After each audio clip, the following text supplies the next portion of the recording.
Agora a gente traz o destaque de mundo aqui no Revista CBN. A agência da ONU afirma que um acordo nuclear com o Irã está muito próximo. O pacto nuclear foi suspenso em 2018 pela saída dos Estados Unidos. E a gente fala agora a respeito desse assunto, desse importante assunto do contexto internacional, com o cientista político André Lach, especialista em Oriente Médio. André, boa tarde.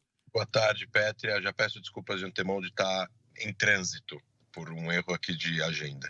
André, conta pra gente qual é a relevância desse anúncio feito pela ONU em relação a esse acordo nuclear. A gente pode confiar que isso está próximo? Como é que essas negociações vêm sendo dadas? Olha, primeiramente, as informações que existem de jornais israelenses é que o acordo é inevitável. Ele vai acontecer, os Estados Unidos têm total interesse de voltar para o acordo. A crença americana é que o acordo é melhor do que o não acordo. Significa que eles vão conseguir tentar supervisionar e inspecionar e supervisionar o Irã de uma forma menos pior com um acordo do que não ter um acordo, onde o Irã pode fazer o que quiser e aí não tem nenhum tipo de supervisão. O problema é que existem aqueles que são contra este tipo de acordo pela forma como o acordo está dado, né? E aí é justamente essa discórdia que existe principalmente entre, de um lado, Israel e os países árabes e do outro, os Estados Unidos, Europa e aqueles que estão assinando o acordo de fato com o Irã. No momento da saída dos Estados Unidos, o que aconteceu? Contextualiza pra gente um pouco, André, pra gente entender o ponto que a gente se encontra hoje.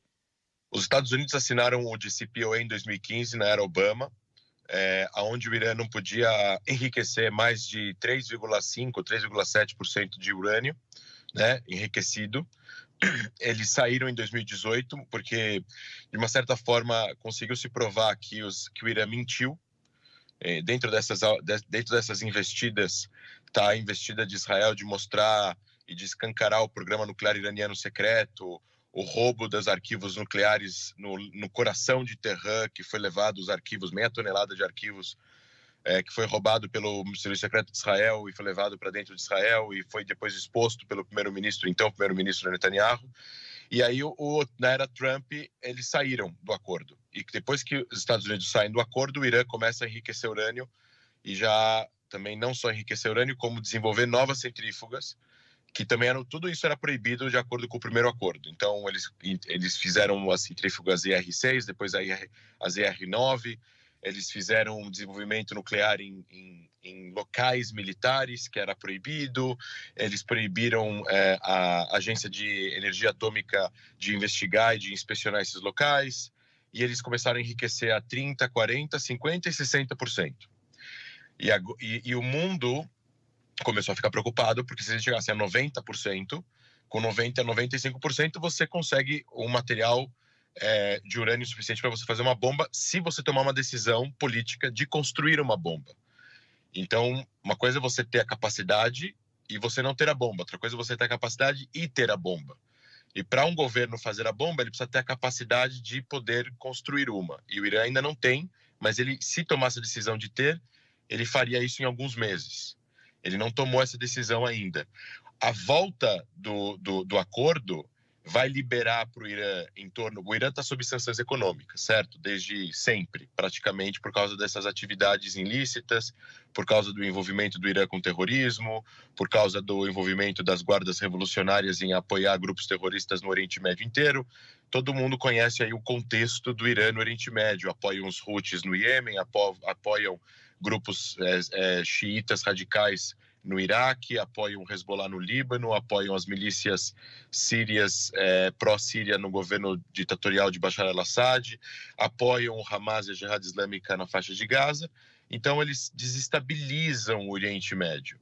Dentro de um acordo nuclear, eles estariam liberando 100 bilhões de dólares do Irã que estão presos aí, estão congelados pelo mundo.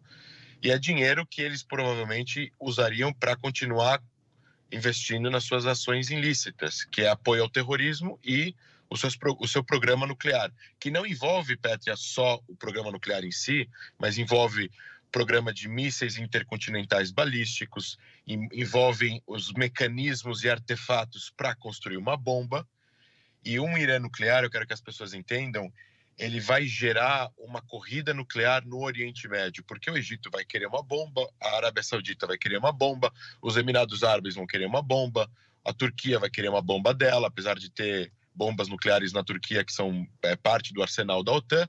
Então, tudo isso vai desestabilizar o Oriente Médio. Então, a volta para o acordo, só colocando em contexto, o acordo prevê 6 meses de tempo, onde o mundo teria para poder agir caso o Irã tome a decisão de construir uma bomba durante o acordo, né?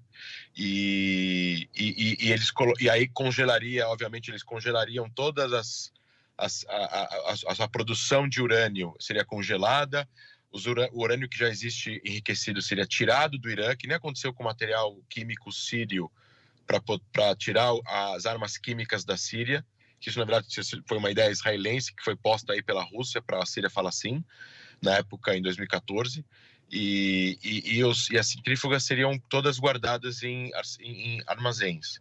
Só que se o Irã toma uma decisão de mentir e fazer a bomba, o mundo tem 6 meses para conseguir agir e evitar que o Irã consiga fazer a bomba. Hoje o Irã estaria a 2, 3 meses da bomba se eles tomassem a decisão. Só que o Irã está sob ameaça hoje.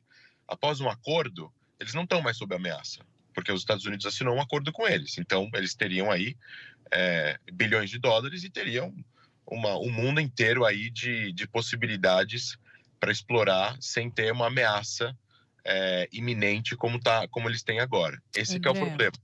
no caso, o primeiro-ministro de Israel disse que o que está na mesa agora é um acordo ruim, na região tem uma apreensão. Existe algum acordo que seria positivo, né, para essa situação tão delicada, principalmente em relação a esse posicionamento conflituoso do Irã em toda a região, inclusive a participação que tem com alguns aliados bastante antidemocráticos da região?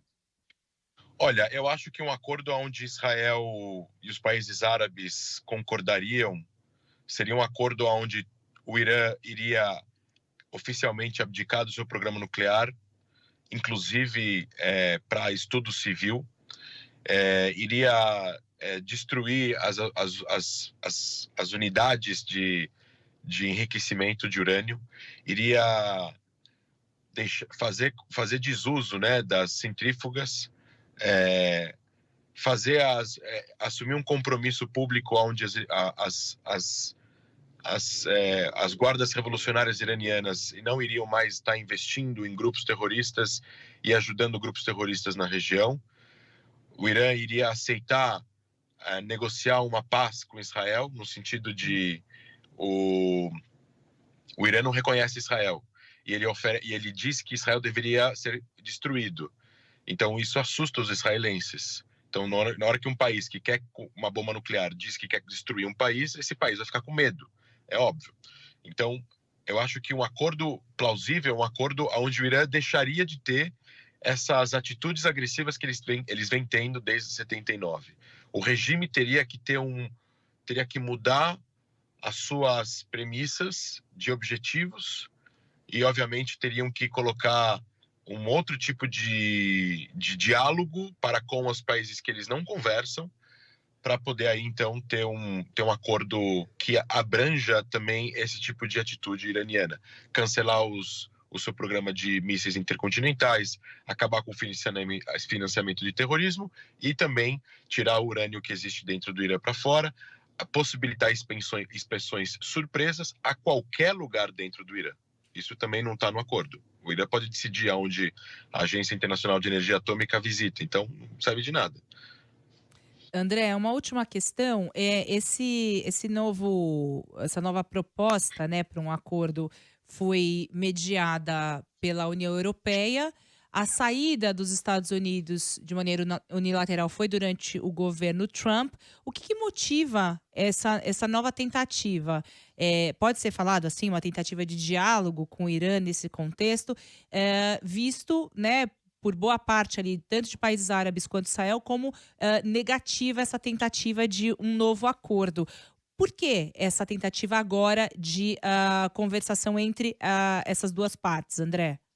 Olha, desde que o Biden foi eleito, ele está tentando voltar para um acordo, né?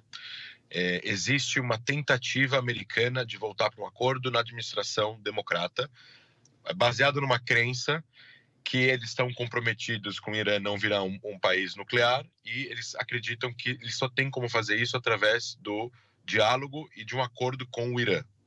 Porém, o problema é justamente o conteúdo do acordo. De acordo com os americanos, o acordo é bom, protege e ele dá um gap de 8 anos. O acordo, mesmo ele sendo ruim, o Irã não tem como virar um país nuclear até 2030. Então, o governo Biden está pensando a curto prazo. E os países da região estão pensando a longo prazo, porque o Irã não ameaça a soberania e a existência dos Estados Unidos, mas ameaça a soberania e a existência dos países em volta do Irã. E 8 anos não é nada, né, Petri? A gente está falando de 2 mandatos, basicamente. Então, isso é um problema. E os Estados Unidos enxergam isso diferente. Então, eles estão empurrando 8 anos para depois ver o que faz. Não é um acordo que vá trazer uma solução definitiva. É uma solução paliativa de 8 anos. André Lage com a gente, cientista político, especialista em Oriente Médio. Sempre que algo acontece, André prontamente aqui conversa com a revista CBN para nos ajudar a entender a complexidade que é a política e as questões do Oriente Médio. André, muito obrigada pela conversa aqui com a revista. A gente segue de olho no noticiário internacional e a qualquer momento a gente volta a te contactar. Um beijo, obrigada. É isso. Tchau, tchau. Bom domingo.